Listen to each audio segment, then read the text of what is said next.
اور ناظرین اب آپ کو بتاتے ہیں کہ کورونا کے حوالے سے ایک مثبت خبر سامنے آئی ہے۔ کینیڈا میں کورونا وائرس کے وار تھمنے لگے ہیں۔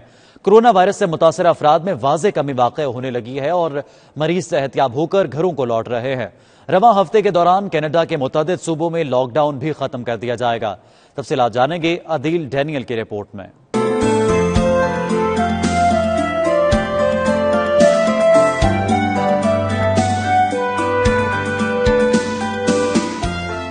دنیا بھر میں مہلک وائرس کا زور ٹوٹنے لگا۔ امریکہ، کینیڈا اور یورپی ممالک میں شدید جانی نقصان پہنچانے کے بعد بالآخر قاتل وائرس کا وار اب تھمنے لگا ہے۔ کینیڈا میں حالات معمول کی جانب بڑھ رہے ہیں۔ کورونا وائرس کے نئے کیسز میں کمی واقع ہو رہی ہے اور اس وائرس کے شکار افراد تیزی سے صحت یاب ہو رہے ہیں۔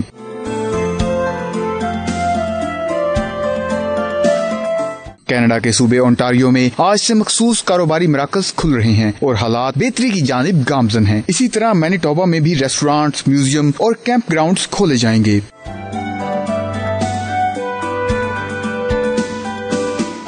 دوسری جانب سسکیچون میں بھی کم خطرے والی بیرونی سرگرمیوں کی اجازت دی جا چکی ہے۔ پرنس ایڈورڈ آئی لینڈ میں بھی شہری بیرونی سرگرمیاں شروع کر سکتے ہیں۔ برٹش کولمبیا واحد صوبہ ہے جس نے تاحال معمول کی سرگرمیوں کی اجازت نہیں دی، تاہم رواں ہفتے اس صوبے میں بھی کاروباری مراکز کھولے جانے کا امکان ہے۔